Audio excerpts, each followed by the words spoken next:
What's up? Welcome to my channel, Detroit Poker.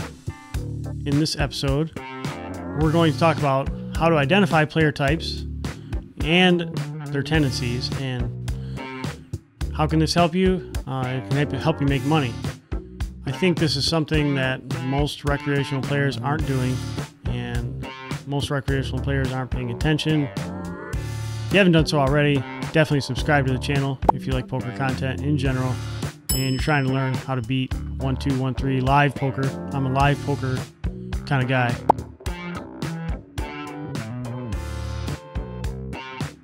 You can just start out by watching one person. Just choose one person at the table, and I want you to look for a couple things to identify what kind of player this person is. Generally, I'm sitting there playing poker. I want to know who's doing what, and the reason is because I know how to play against them. So, for example, the first thing you're going to be looking for is how often does this player enter the pot voluntarily. This is a very reliable indicator of what type of player they are. Are they raising or are they limping when they enter the pot voluntarily? I think it's pretty common that you're going to see people limping at 1-2 and 1-3. There's not going to be a lot of aggression. It's going to be limp, limp, limp, limp, limp. One person raises. You know how it goes. So you're watching this one person, and after, I don't know, 30, 40 minutes, you've determined that this person is limping a whole bunch, okay? They're in almost every pot.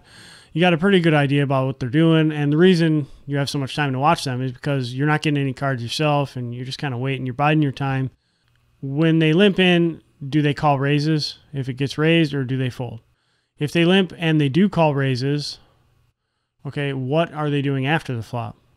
When the flop comes out and it's whatever, king, seven, deuce, rainbow, do they almost always check and call, or do they just fold a lot on the flop? So that's the next thing you're looking for. How often do they call these flop bets? How sticky are they after the flop? We see this person, they're limping a bunch, they're calling raises, and then after the flop, let's say that they fold. Almost always. When they see the flop, they just fold.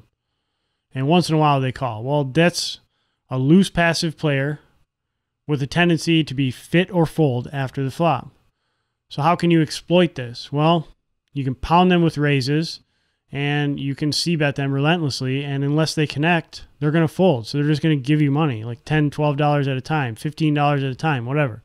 Let's just say conversely, this player limps and calls a bunch, but instead of folding the flop, they call the flop. They call the turn. They call the river, and then, they hero people with top pair, no kicker, things like that. Well, what can we learn from this? How do we exploit that? Well, how we exploit that is that we identify this player as a loose passive calling station, and how do we adjust to that? How do you exploit that type of player? Number one, you don't bluff them. They're unbluffable. So remember that, unbluffable. Number two, you make hands, like decent top pair hands, and you value bet relentlessly. That's where the money comes from. Loose passive calling station. They will pay you off when you make hands. However, if you try bluffing these players, you're going to burn through a lot of money. So fit or fold opponent, you can c-bet bluff them a lot, because unless they connect with the board, they're going to fold. And how do you know this? Because you're watching them. You're watching how often they call the flop. There's more information you need to be looking for. Like, even if you're looking at how often they play and like how often they call the flop bets, the next thing you got to be keeping your eyes out for, don't just check out and just sit there on your phone and whatever. Like, pay attention to showdowns. I want you to look at what people are showing up with at showdown. That's another, reliable indicator of how people are playing. Because, for example, somebody might be passive, but watching what they show down could either be the difference between a loose passive or a tight passive player. So a loose passive player is going to show down junk almost always. Just hands that they shouldn't be involved in, right? But a tight passive is going to seem similar to a loose passive, but there's two key differences. They don't play as many hands, and when they go to showdown, they have good cards.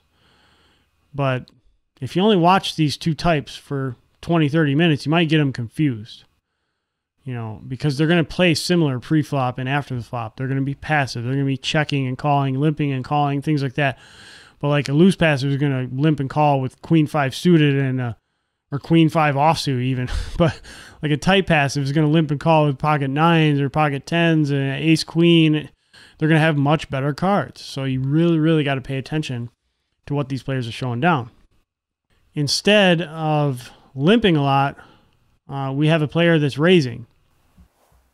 You know, they're entering the pot and they're raising. You hardly ever see them limp. So what does that mean? Well, first of all, how often are they playing pots? That would be the first question. Are they playing a lot? Okay, yes. They're raising every time. Yes, you might have like a loose aggressive player. I just want to kind of put this out there that encountering a good, solid, loose aggressive player at 1-2 or 1-3 that's like a unicorn. It's hardly ever. You're not going to encounter very many good lags at 1-2 or 1-3. So most of the time you're going to see these players that raise a bunch and play a bunch of hands. They're just going to be, I mean, for lack of a better term, they're just going to be terrible poker players.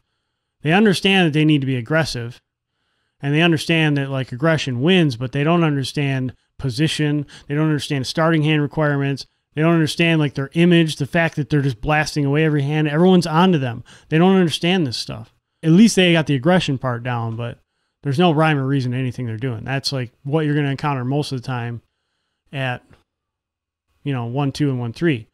That would be like somebody that's raising a lot and playing a lot of hands. And the last player type I like to go over is somebody that doesn't play very often, but they raise every time they play. So they're pretty tight. They don't play very many hands, and they're pretty aggressive. It's a tight, aggressive player. So how do you play against a tight, aggressive player? Well, you just got to kind of know the tendency of a tight, aggressive player. Tight, aggressive player is going to be tight. They're going to have good cards, and they're going to be aggressive, obviously, hence the name. But they're going to be predictable because they're going to play a set range of hands. Like they're going to have ace, king, ace, queen, ace, jack. You're going to know what they have. They're going to have Broadway on lockdown, all the Broadway combinations that are good. They're going to have on lockdown. They're going to understand position. It's pretty, early position, a tight aggressive is going to have really good hand. Late position, they're going to have a speculative hand. Or they can have a speculative hand. It doesn't mean they will. Like, if they're going to show up with 7-8 suited, it's going to be on the button, right? They're going to be predictable. That's the downfall of being tight aggressive. Predictability. So, another thing that, you got to kind of look out for a tight aggressive player is they know what they're doing, generally. They understand that they need to play tight. They understand that they need to play good cards, and that's how you beat this game. So maybe you don't really want to tangle with a tight aggressive player too much. But if you do tangle with a tight aggressive player, maybe you want to set mine them. Small pocket pair, hit a set on them. You might get paid off because they're going to blast away after the flop probably. They're aggressive. You at least get a couple bets out of them. So the next thing I want to kind of put in your mind to make you look out for is, this is what I call degenerate gamblers, okay? And degenerate gamblers and loose passive players are pretty much the ATMs of the poker world. They readily dispense money to anyone who wants to have it, and they get lucky from time to time, and they frustrate a lot of people. They crush dreams sometimes. But how do you identify a degenerate gambler? Okay. First of all, from the moment they sit down at the table, they might kind of be in your face with the buying in. They're kind of loud about how they buy in, like chips, you need chips, and where do I buy in? So a lot of people are kind of like a little hush-hush about buying in or how much money they got. These people pull out a wad of cash. Next thing I want you to look for is a lot of these poker rooms, they rate you for your play. Like you present a player card, and they're going to give their player card to the dealer, and like, just for example, at MGM casinos, they have a blue player card. It's a basic one. I don't know what the next level is, like a gold card. The next level has pearl card. Then you have the noir card. So, like, if these players sit down and they have something other than the basic tier, I mean, you can make some assumptions. Like, they spend money here. They gamble. And you're not going to get that from playing poker. So that means they're out there playing roulette, craps, whatever. That is going to be applicable to how they play poker. So a gambler that plays games against the house, you can't beat the house. You just can't. And if they're doing that, they're going to play poker similar. Another things that you can look out for is when a player sits down, if you have the option to post or wait for your big blind, somebody that has some gambling in them is never ever going to wait to play. And that includes like when how you can buy the button. Like they won't even wait just to come in on the cutoff the next hand. They'll have to buy the button so they get in action right now. And like, these players are going to play a lot of cards. Sometimes they're going to be aggressive, and they're going to show down rags most of the time. just garbage. And to them, this is just like a slot machine. It's just like playing roulette. It's just like playing craps. They just look at it like, maybe I can get lucky. Maybe I can catch some cards and get on a heater and leave here with some money. That's all there is to it. So these are going to be good players to play against if you can take the punishment from here, you know, from time to time, because they're going to punish you. Once in a while, they're going to call like for stacks on the turn with a gut shot and just drill it on you, and you're just going to be like, oh my God, this guy just called me for stacks on the turn with a gut shot. Like, what? Like, it can be very frustrating. However, the next thing I want you to look out for is deep stack players. You sit down, unknown game. Sometimes you're going to sit down and there's going to be players sitting there with 200, 300, 400 big blinds in front of them. And let's just make a couple assumptions. 1-2 and 1-3. Most of the players there are going to be recreational players. No one is really going to know what they're doing. There is exceptions to this rule, but most of the people are just there for fun, and they don't know very much about poker. They're not well studied. The next thing is that people have this mindset, like, I have to play my rush, and I gotta play my heater. And so generally, these deep stack players, they're going to play loose AF before the flop. They might bluff a little more than they normally would because they have so much money. They're just going to play awful in general, just absurd calls, absurd hands that they'll play. Like, I just can't even stress how bad these people play when they have like a lot of money, because like in their mind, they're up. Like, if they started with $200 and they got $700, they got $500 just to play with. Because they're up, you know, like, I can lose X amount of dollars before I'm even worried. That's how they look at it. So, and furthermore, people in general at live low stakes fear like heaters, and they fear like hot seats, and they believe that like someone's in a lucky chair, and if I tangle with this person, they're going to get lucky on me and they're going to clean me out, and people will avoid them and stuff like that. And it's just nonsense. It's just nonsense. Like, yeah, you're getting lucky, but I promise you, they sit there long enough, they're going to lose all their money. It's that simple. Because they just can't stay out of pots. They just can't play good poker. They just fundamentally don't know what they're doing. Everybody can get lucky once in a while. It's not chess. I offer coaching for 1-2 and 1-3 players that are trying to become profitable and beat the game. Email me at livepokerplayer8@gmail.com. I'll put information in the video description below.